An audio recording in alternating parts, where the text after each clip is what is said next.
Hola, ¿cómo están amigos? Muy buenas noches.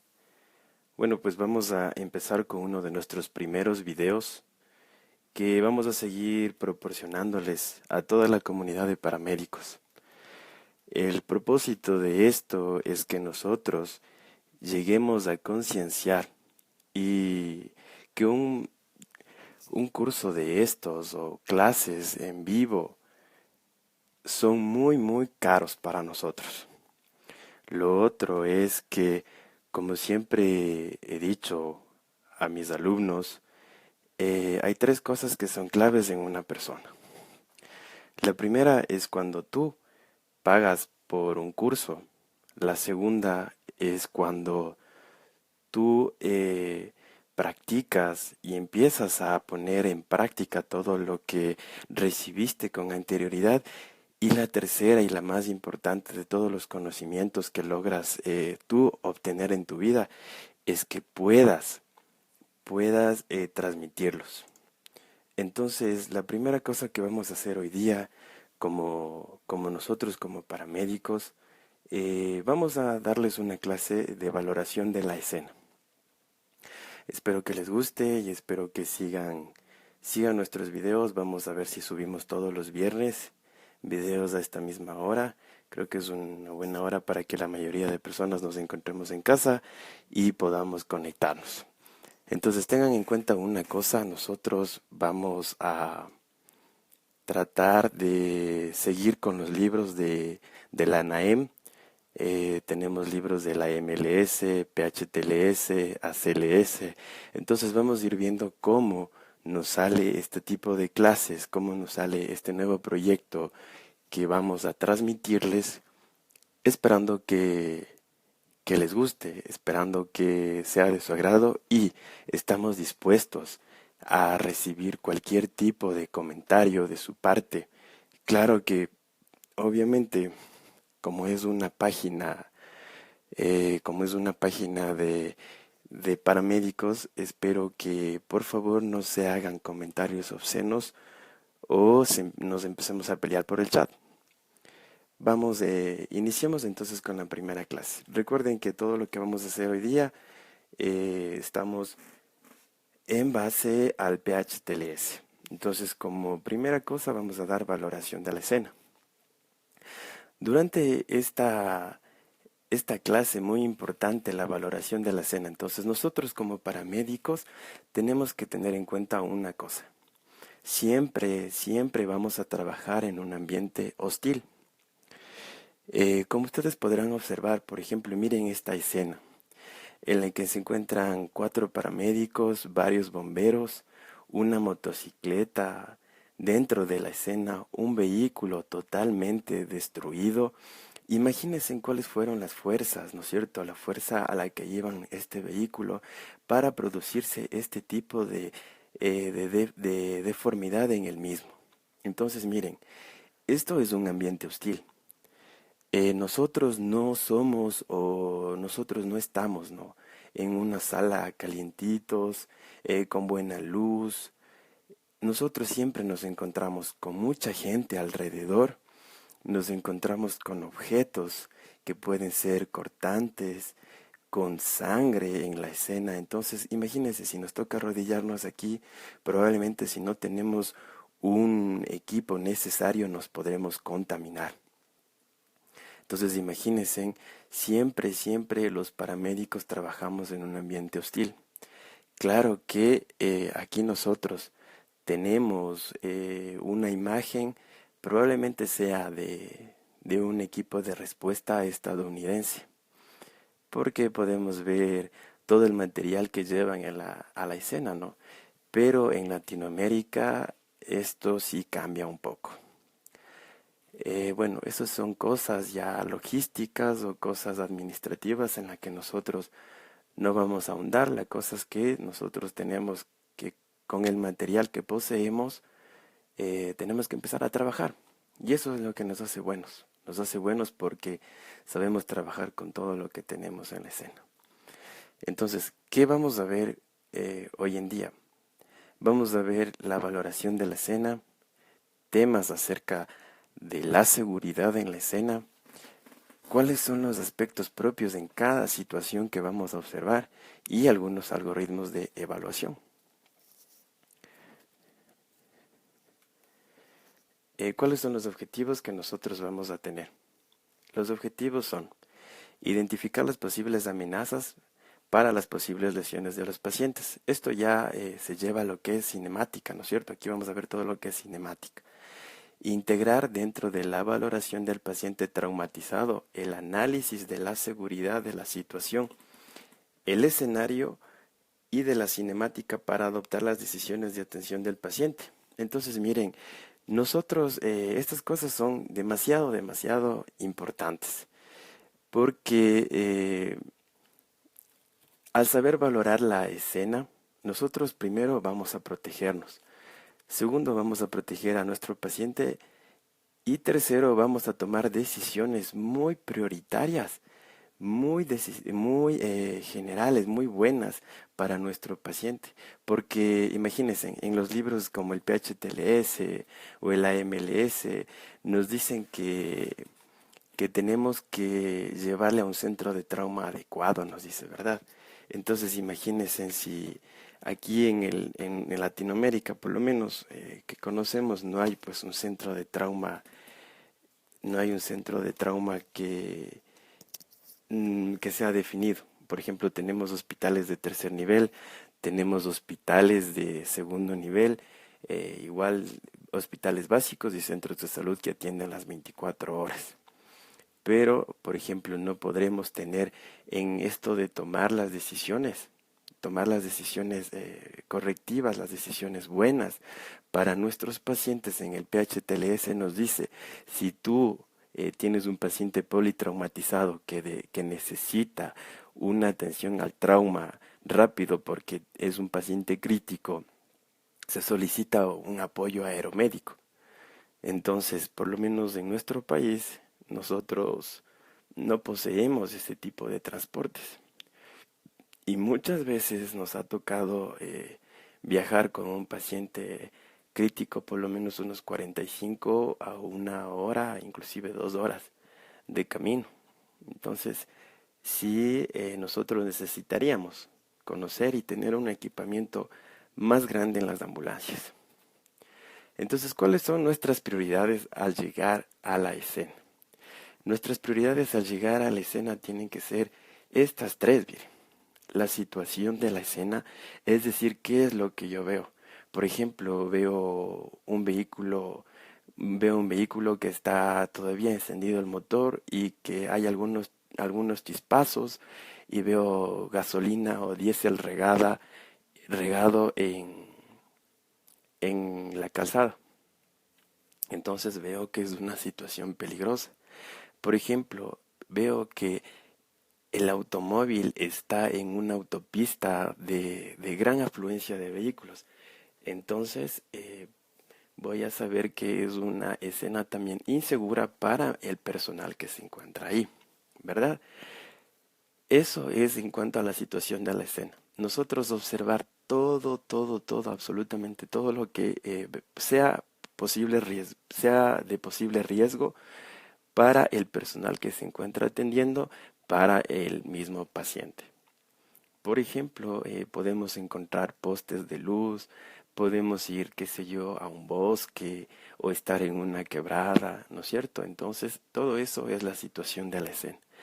Inclusive la situación de la escena también alberga lo que es la evaluación de la cinemática, que eso ya veremos más adelante.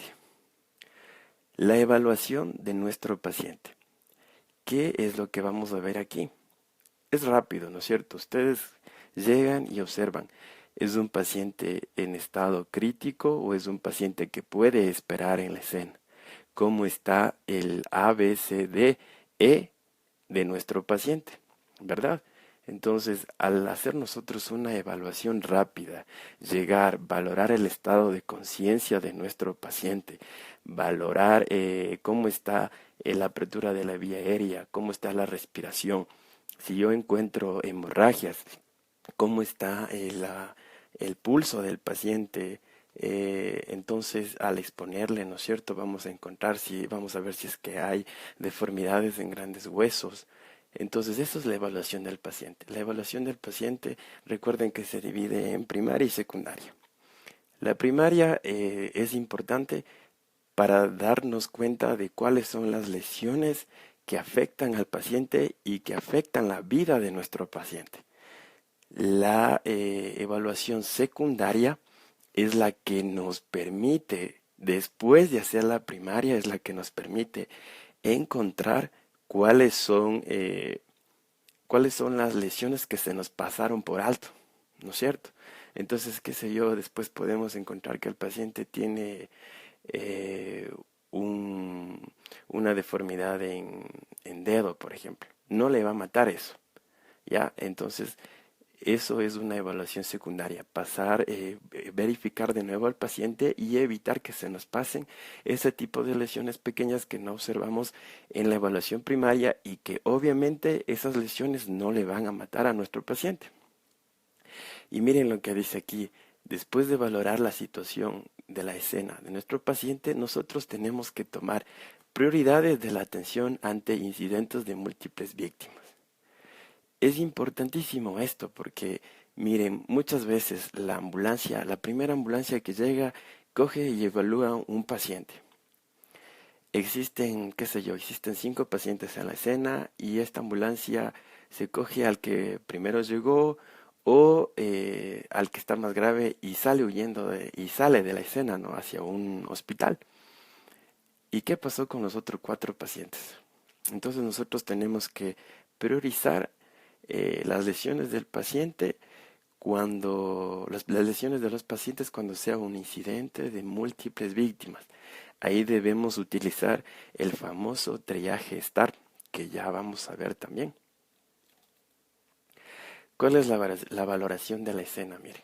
Entonces, ¿cuál es la fase previa a nosotros? Nosotros como paramédicos que trabajamos en el 911, pero en las ambulancias, nos encontramos en nuestra base muy tranquilos, qué sé yo, descansando, 8 de la noche o 1 de la mañana, y de repente llega una llamada al sistema de emergencias médicas, al ECU 911. En este caso, este sistema es de Ecuador, creo que en Venezuela también existe el BEN 911 y así en diferentes países, ¿no? De los que nos pueden estar observando. Entonces, por ejemplo, miren, llega la llamada al 911. Existen los filtros, verifican si es una emergencia realmente.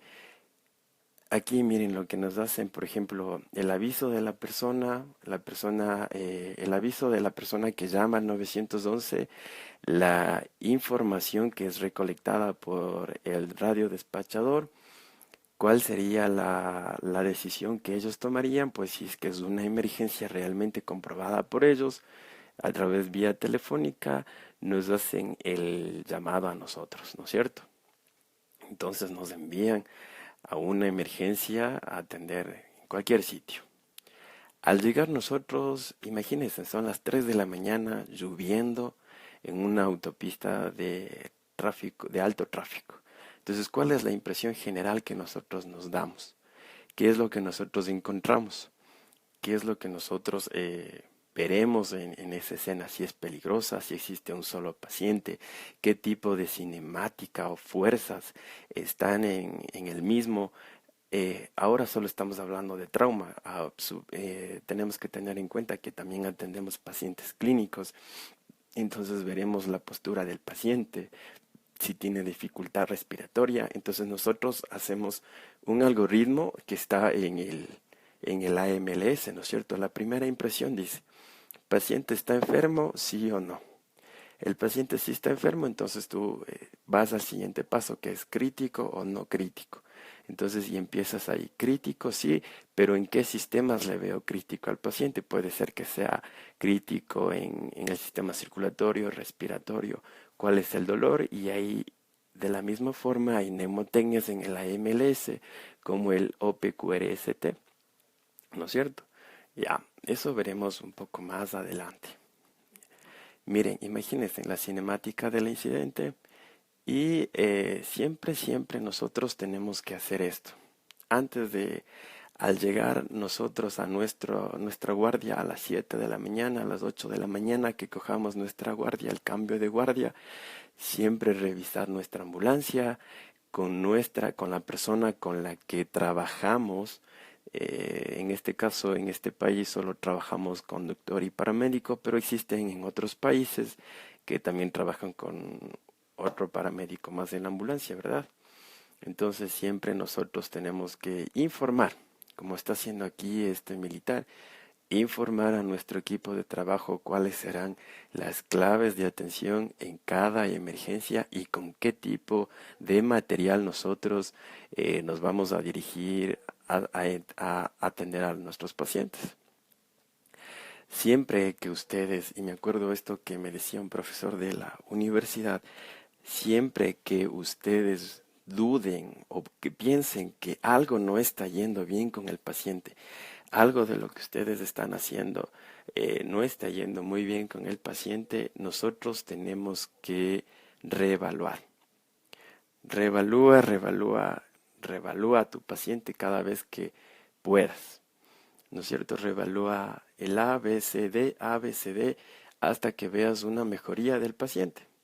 Entonces no podemos quedarnos estancados en una sola letra, sino que todas tienen que ser al mismo tiempo e inclusive puedes dirigirte a la letra que más tú le veas más problema. Por ejemplo, puede ser que el paciente tenga buena autonomía respiratoria, pero una hemorragia muy grande.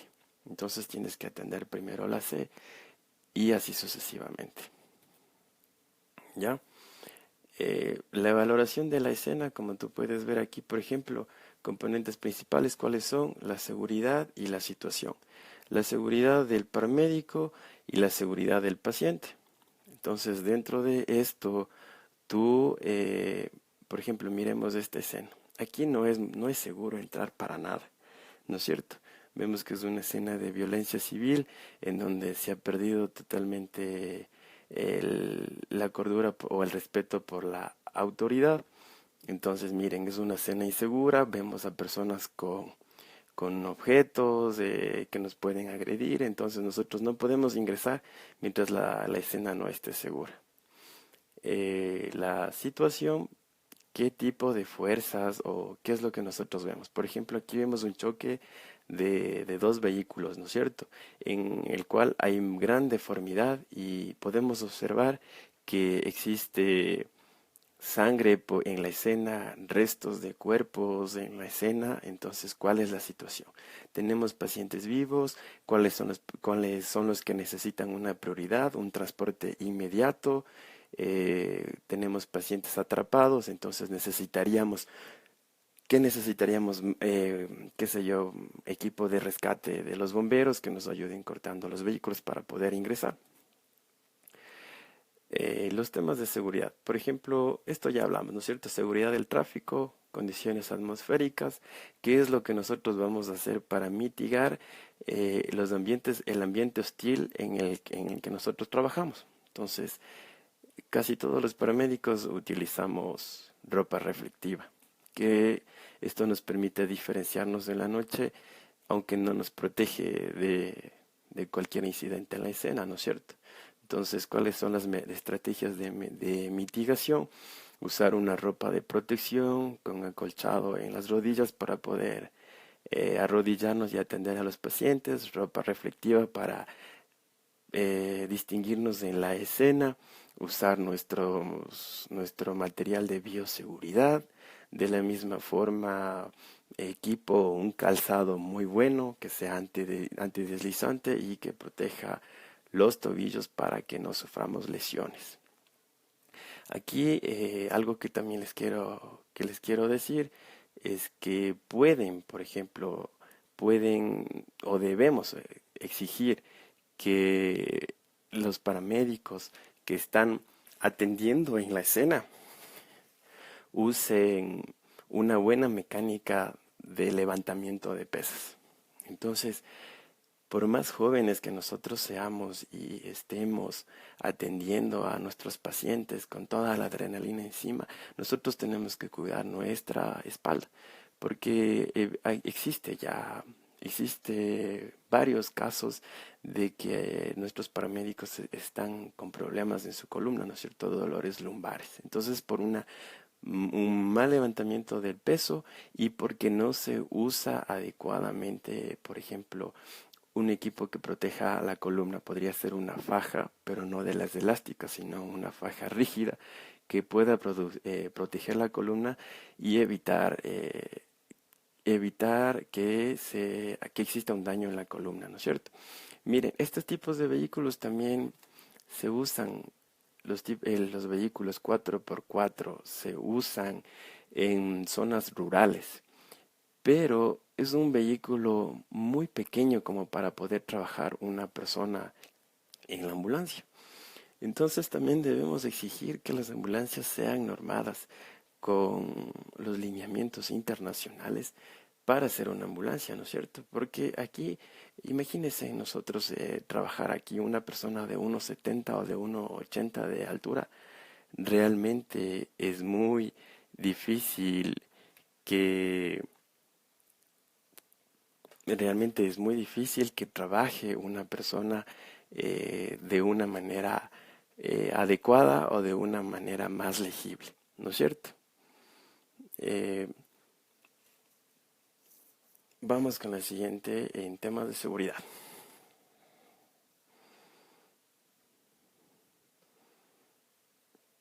Vamos a, estamos leyendo también sus comentarios, entonces está muy bien que sigan comentando y que sigamos haciendo pues un tema de debate en esta transmisión en vivo, ¿no?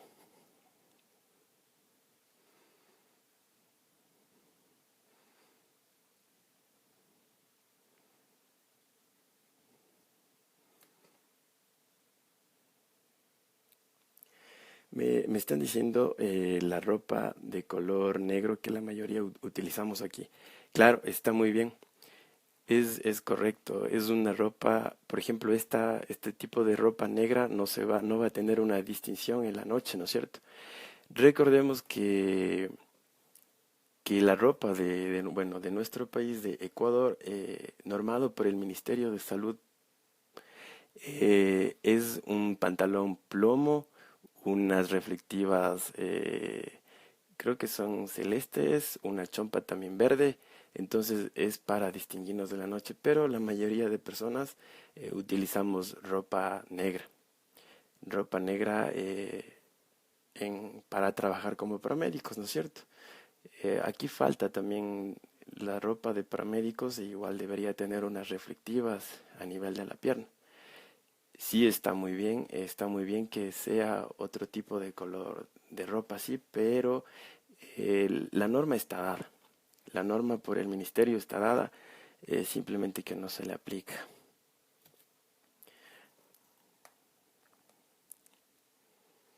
Vamos con los temas de seguridad, ¿no es cierto? Aquí hemos escogido unas fotografías de la Cruz Roja Mexicana.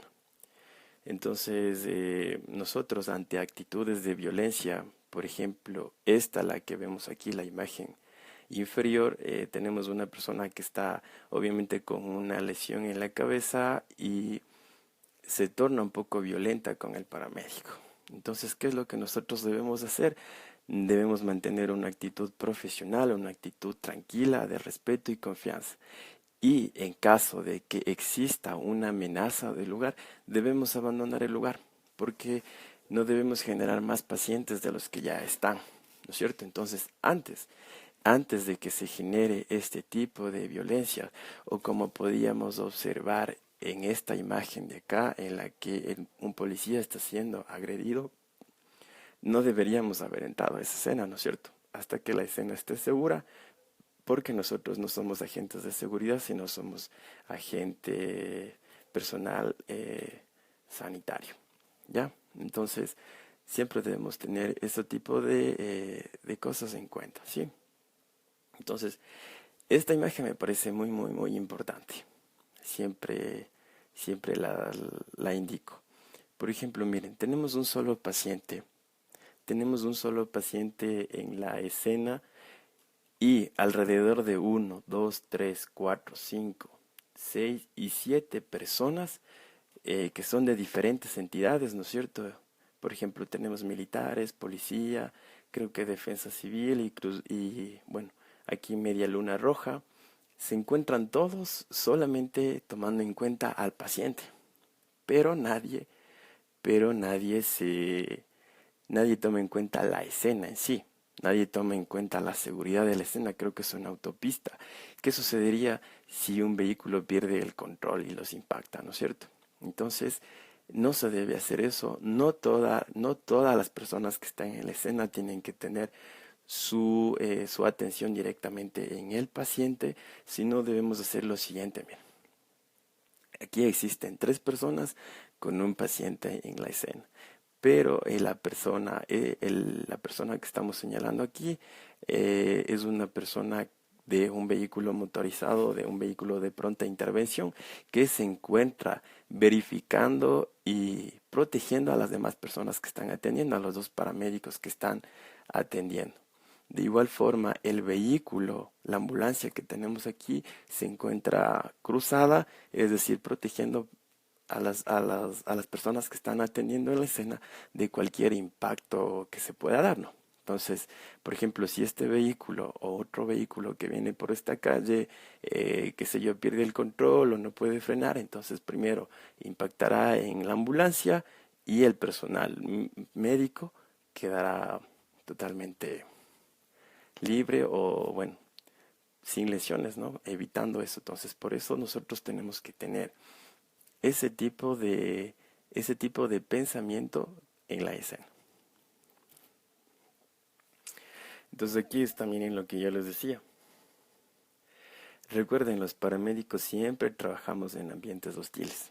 Entonces, ¿qué es un ambiente hostil? Un ambiente hostil es donde nos falta la luz, un ambiente hostil es en donde nosotros no tengamos la seguridad suficiente, un ambiente hostil, por ejemplo, es trabajar bajo la lluvia, un ambiente hostil es trabajar bajo presión social, un ambiente hostil es trabajar con muchos pacientes al mismo tiempo, como por ejemplo aquí un accidente del, de un bus. Entonces, es lo que nosotros siempre vamos a trabajar en un ambiente hostil, ¿sí? Entonces también tomen en cuenta esas cosas que ustedes tienen que aprender a cuidarse. Temas de seguridad. Entonces aquí, por ejemplo, mire, tenemos aquí una persona que está atendiendo, ¿no es cierto? Con guantes. El resto de personas está tocando al paciente sin guantes. Entonces esperemos, bueno, como no sabemos realmente qué sucede en esta imagen, nosotros tenemos, por ejemplo, una persona que está sin guantes, sin protección. Entonces, ¿qué es lo que nosotros veremos aquí? Temas de seguridad. Temas de seguridad. ¿Cuáles son los patógenos más graves de transmisión sanguínea? Por ejemplo, la hepatitis o el VIH y inclusive existen, bueno, ustedes todos sabemos que existen patógenos por transmisión de vías respiratorias, tuberculosis, neumonía, meningitis, también existe transmisión de patógenos por contacto, ¿no es cierto? Como la meningitis de contacto. Entonces, todo eso nosotros tenemos que tener en cuenta en los temas de seguridad. ¿Qué debemos hacer para controlarlos? ¿Qué debemos hacer para mitigarlos, para mitigar contagiarnos, ¿no es cierto? Para disminuir el contagio de, del paciente hacia nosotros, porque sabemos que todo paciente en la escena, todo paciente que nosotros atendamos, es un potencial, es una persona potencialmente, es una persona potencial que nos puede contagiar cualquier tipo de enfermedad. Entonces, por ejemplo, nosotros podríamos utilizar unas gafas de seguridad, eso sí, en la escena, unos guantes, nuestra ropa de seguridad, nuestro equipo de protección personal. Y esto ya vendría siendo más como un tipo de material que se usaría más en una unidad hospitalaria. Claro que sí podríamos, y de hecho deberíamos tener también en las ambulancias. Por ejemplo, esto podríamos tener en nuestro equipo de partos. En nuestro equipo de partos podríamos tener una bata, una gorrita, botas de la misma forma, esas cosas. ¿Ya? ¿Cuáles son los aspectos de la situación? Por ejemplo, en una escena de un accidente de múltiples víctimas, existe esto que el PHTLS nos enseña, ¿no es cierto? Que existe una zona caliente, una zona tibia y una zona fría. Entonces, por lo general, esto se da cuando hay la contaminación por materiales peligrosos, cuando nosotros tengamos, qué sé yo, un accidente de un tanquero o algún vehículo que estuvo transportando químicos. Entonces deberíamos utilizar este tipo de mnemotecnia que nos enseña el PHTLS. De la misma forma, se podría usar este tipo de escena, este tipo de formación de una escena para los pacientes que se encuentran, que son víctimas de accidentes en masa, ¿no es cierto? Entonces, en la zona caliente, por ejemplo, es la zona en donde se encuentra realmente el evento. Entonces, aquí nosotros encontraremos, qué sé yo, un vehículo con diésel, con gasolina, o un vehículo que ha derramado un químico que estuvo transportando. Entonces tendremos una zona tibia o de descontaminación en donde se sacarán a los pacientes que se encuentren en la zona caliente a través de este, podríamos decir, de este pasillo que se crea en la zona, ¿no es cierto? Para que los pacientes de la zona caliente sigan, avancen por este pasillo que se crea en esa escena, se les descontamine, se haga una descontaminación y luego salgan a una zona fría o una zona de seguridad en donde ya se encuentren otro tipo de, en donde ya se encuentren más vehículos de emergencia, por ejemplo ambulancias, por ejemplo vehículos de bomberos que no puedan ingresar acá, pero que se encuentran aquí dando soporte para todos los pacientes que se los saque por este pasillo. Este pasillo es de suma importancia porque por este van a ingresar todo el personal que va a atender el personal médico, va a ingresar. Y de la misma forma, los pacientes una vez descontaminados van a poder salir hacia la zona de seguridad.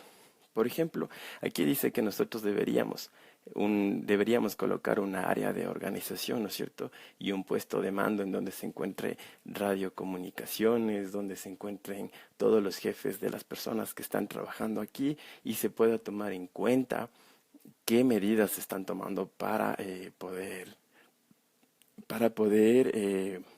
evaluar y tratar a estos pacientes. Recordemos esto que es muy importante. Miren.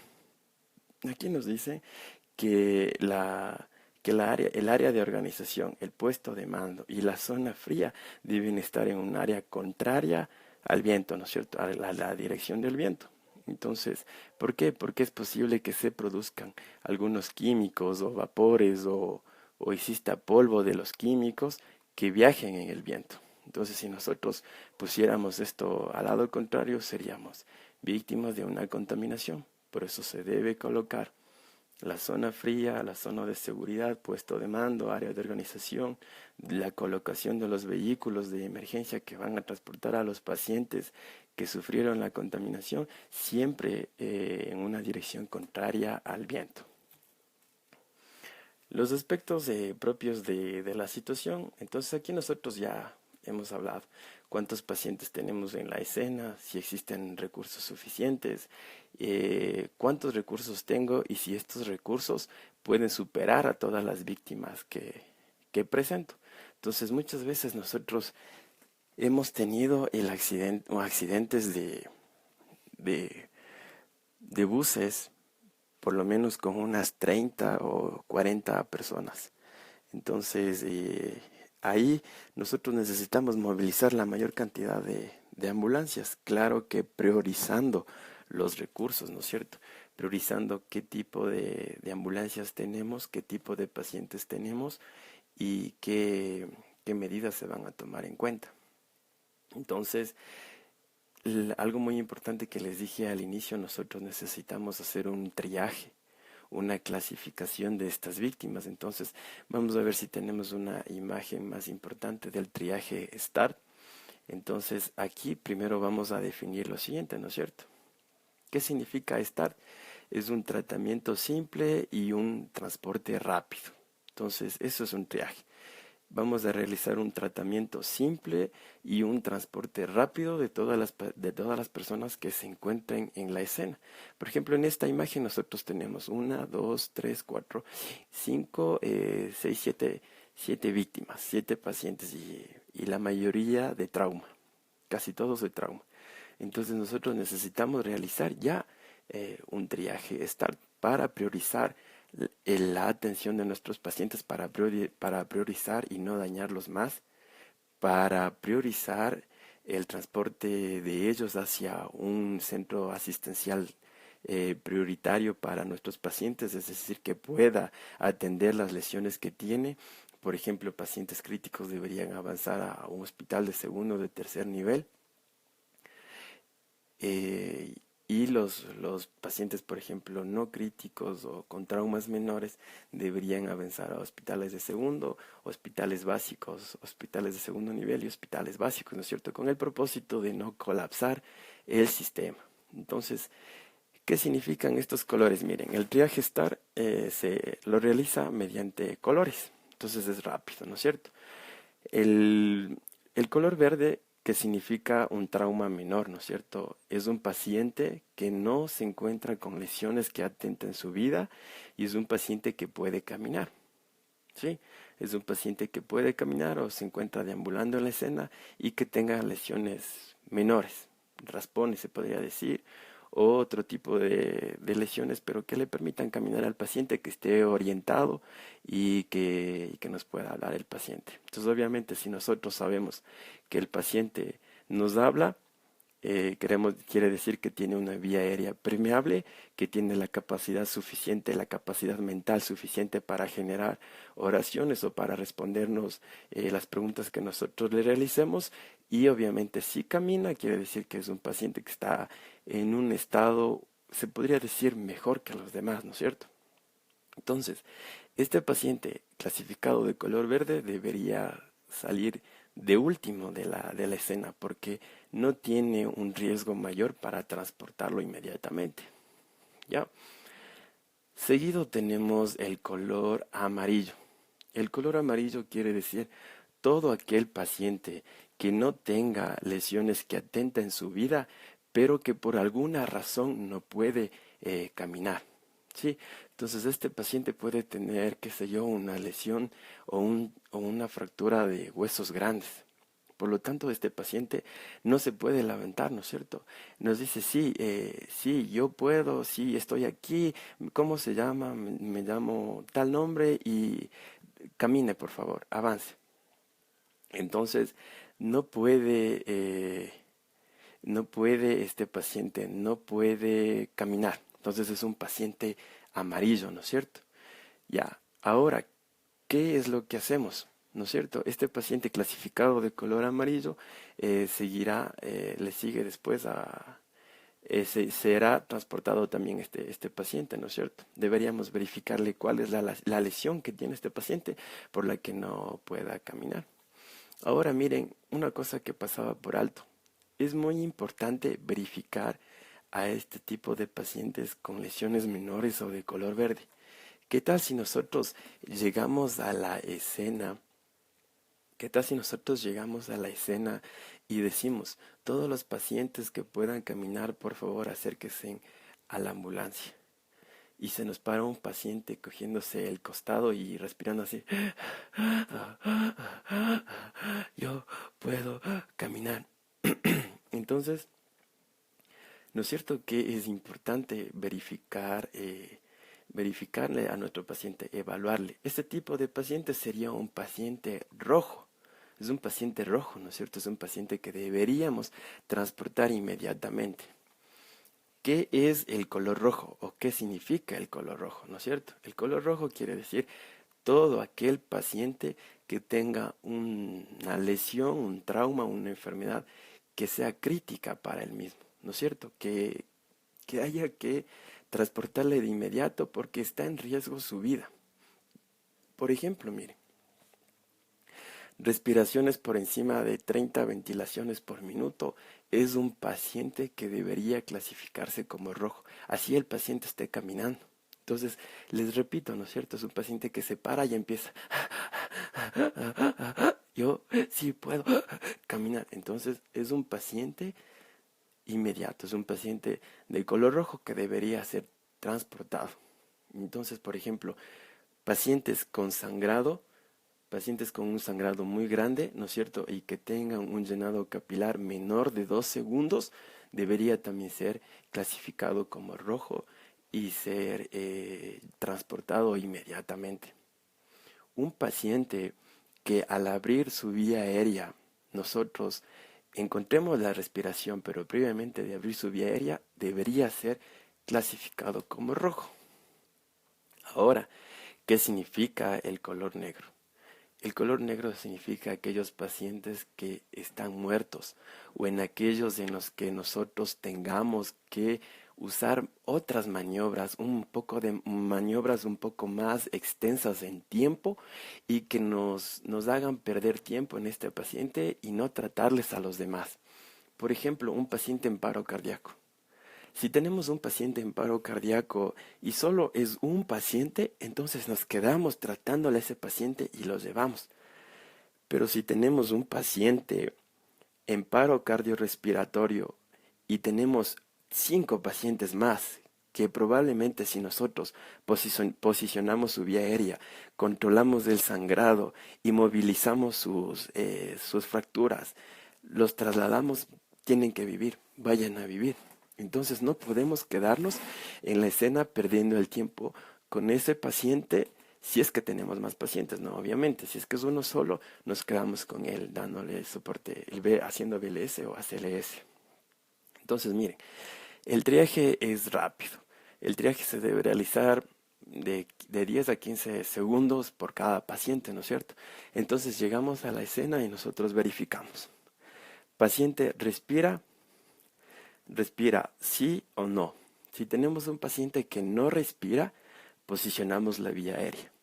Si el paciente al posicionar su vía aérea no respira, lo clasificamos como un paciente muerto o como un paciente de color negro. Ahora, si tenemos un paciente que no respira, pero al posicionar su vía aérea nosotros encontramos respiraciones, entonces es un paciente inmediato, es un paciente de color rojo que tiene que ser transportado inmediatamente. Ahora vamos acá, las respiraciones. Sí tiene respiraciones el paciente. Tiene, eh, tiene sobre 30 respiraciones por minuto, tiene más de 30 respiraciones por minuto, es un paciente inmediato. Si tenemos un paciente que tenga debajo de 30 respiraciones por minuto, nos vamos a la perfusión. Entonces, ¿qué vamos a verificar en la perfusión? En la perfusión es muy importante verificar el pulso radial. Entonces, eso es lo que nos exige el triaje STAR, ¿no es cierto? Entonces, miren lo que dice aquí. Pulso radial presente o pulso radial ausente. Si tenemos una persona que respira, que tiene menos de 30 respiraciones por minuto, pero que tiene un pulso radial ausente, nosotros tenemos que verificar el llenado capilar. ¿Tiene un llenado capilar mayor de 2 segundos? Sí, entonces controlamos su hemorragia y lo trasladamos inmediatamente. ¿Tiene este paciente un llenado capilar mayor de 2 segundos? Perdón, menor de 2 segundos, verificamos el estado mental. Si nos puede seguir órdenes, si no puede seguir órdenes, perdón, el paciente lo clasificamos como rojo. Y si este paciente por alguna razón no se clasificó en verde porque no puede levantarse, pero tiene respiraciones menos de 30 segundos, tiene pulso radial presente y su estado mental sí nos puede seguir instrucciones, entonces es un paciente clasificado como amarillo. Entonces, como ustedes pueden ver, es muy fácil, ¿no es cierto? El triaje se basa solamente en 3 cosas. respiración, perfusión y estado mental. En esas tres cosas tenemos que valorar a nuestros pacientes cuando sea un incidente de múltiples víctimas. Aquí como está, ya les expliqué, ¿no es cierto? Verde, la víctima puede deambular, se traslada cuando se lo indique, o sea, es decir, cuando es el último en llevar, el último paciente en llevarse, ¿no es cierto? La víctima incapaz de trasladarse por sí misma, entonces es un color amarillo. Víctimas rescatables mediante un traslado inmediato, entonces es un paciente clasificado como rojo. Y víctima no rescatable y también se podría dejar como expectante, por ejemplo, al, al terminar ya la evacuación de todos los pacientes. Podríamos volver a reevaluar a los pacientes negros a ver si podemos tal vez hacer algo en esos pacientes, ¿no es cierto? Bueno, aquí he decidido ponerles el Jumpstart, que es un tipo de triaje pediátrico. Es un tipo de triaje pediátrico que es igual muy importante, ¿no es cierto? Entonces aquí nosotros podemos ver el paciente. Recordemos una cosa, es algo muy importante que en los cursos del PHTLS nos han dicho. Bueno, este fue en el caso del PHTLS en Salamandra. Cada paciente que al realizar nosotros un triaje STAR, cada paciente pediátrico tiene que ser el primero en ser transportado. Entonces no se tiene que perder el tiempo en pacientes pediátricos, ¿no es cierto? Tenemos un incidente de múltiples víctimas, atendemos, hacemos triaje y tenemos pacientes pediátricos, ellos son los primeros en ser transportados. El Jamstar es un tipo de triaje pediátrico, ¿no es cierto? El paciente puede caminar. Si puede caminar el paciente, entonces es un paciente leve y luego posteriormente será un triaje secundario, ¿no es cierto? Evaluar primero a los lactantes, me dice. Sí, esa es una de las prioridades de los triajes en pediátricos, ¿no es cierto? El paciente, si puede caminar, vamos a verificar, vamos a verificar ahora si respira el paciente, o sea, ya sabemos que puede caminar, ¿no es cierto? Ahora respira. Si el paciente puede caminar, no. Verificamos si respira, no. Colocamos las vías aéreas en posición. Y si este paciente no respira, es inmediato, ¿no es cierto? Si el paciente al colocar la vía aérea en posición, nosotros luego encontramos apneico, es decir, no respira nuestro paciente, el pulso palpable no lo tiene, es un paciente que se encuentra muerto o lo clasificamos de color negro, que si viene siendo lo mismo que en el triaje START, ¿no es cierto? Si tenemos un paciente que tiene el pulso palpable presente, entonces damos 5 respiraciones artificiales, nos dice el JAMSTAR, damos 5 ventilaciones de rescate. Y está apneico, entonces lo ponemos como muerto. Probablemente este paciente se encuentre en un paro respiratorio, ¿no es cierto? Un paro respiratorio porque sí tiene pulso palpable, pero se encuentra apneico, entonces nosotros tenemos que darle 5 respiraciones artificiales y si no, el paciente está muerto. Si el paciente, después de las 5 respiraciones de rescate que le dimos y con pulso palpable presente, es un paciente de color rojo y tiene que ser transportado inmediatamente. Ahora vamos a ver, por ejemplo, la frecuencia respiratoria, si se encuentra entre 15 y 45, es un paciente inmediato. El pulso palpable, igual de la misma forma, no se encuentra el paciente con un pulso palpable, entonces es un transporte inmediato. ¿Ya? Por ejemplo, esto de acá es muy importante, es lo mismo, ¿no es cierto? Alerta, responde a la voz, responde al dolor y el paciente no responde. Entonces, si después de todo esto el paciente, nosotros verificamos que tiene nosotros aquí lo llamamos ABDI, entonces eso adecuado, es un transporte de color amarillo y tenemos que transportarlo de la misma forma después de los rojos. Ya, entonces es lo mismo, aquí les estamos explicando, en cambio la clasificación del Jamstar en inmediato, el rojo, perdón, amarillo, verde y negro. Entonces, frecuencia respiratoria por menor de 15 o mayor de 45 y respira después de posicionar las vías aéreas y de darle las respiraciones de rescate. ¿Se acuerdan que eran 5 respiraciones artificiales? Si el paciente nos respira después de eso, entonces es un color rojo, ¿no es cierto? Mediato, si es de color amarillo, una respuesta, una frecuencia respiratoria entre 15 y 45 respiraciones por minuto y se encuentra con un buen ABDI, es mediato. Y como ya vemos un paciente capaz de caminar, entonces ya les explicamos, podemos clasificarlo como verde y sin respiración y sin pulso es un paciente de color negro. ¿Ya? Bueno, este es otro tipo de clasificación son diferentes tipos de triaje. Por ejemplo, este utiliza la policía en Estados Unidos, el short. Es un tipo de triaje más rápido. Aquí el cálculo de las necesidades de transporte es, por ejemplo, nosotros tenemos ya la emergencia, ¿no es cierto? Dada. Entonces, ¿cuánto se demora la ambulancia en ir al hospital, descargar, más cuánto tiempo se demora en retornar? Entonces, esto es una fórmula que nosotros deberíamos tenerla en cuenta para un tipo de paciente, para incidentes de múltiples víctimas, en los que necesitemos poco tiempo y muchas unidades. Si es que tenemos que no nos abastecemos, por ejemplo, con las ambulancias de nuestra zona. Entonces, espero que hayamos entendido y espero que les haya gustado el primer video que hemos transmitido.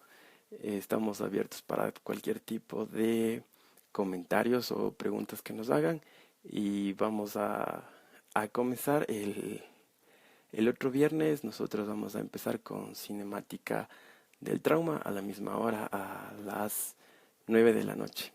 Vamos a empezar con cinemática del trauma, igual basados en el PHTLS octava edición.